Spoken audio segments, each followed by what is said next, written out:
Tonight, big changes are ahead for IPS. Everything from where your kids are going to school to how they get there. The school board tonight voted to close schools and have different uses planned for them.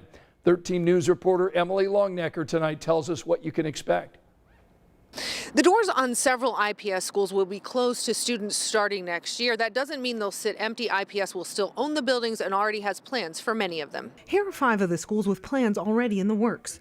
Francis Parker could eventually be the site of a facility for pre-K students. Susan Leak will be used as a centralized warehouse with shipping, receiving, and distribution services for IPS. Floro Torrance and George Buck schools are set to be leased by the Indiana School for the Blind and Visually Impaired.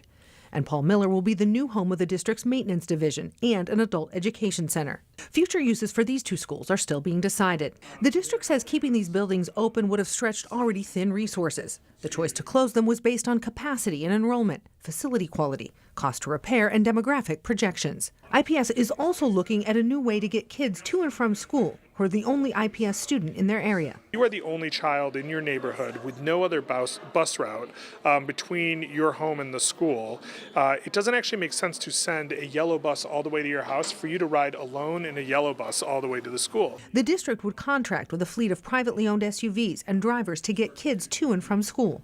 It would be the same person every day, so that person can develop a relationship and a rapport with the family. It's all part of the district's move to optimize transportation for students. They are down to 227 bus routes from 410 and say they could cut a few more when the district goes to that 4-zone school plan in the 24-25 school year. They say it's all part of making sure that their buses are being used as fully as possible.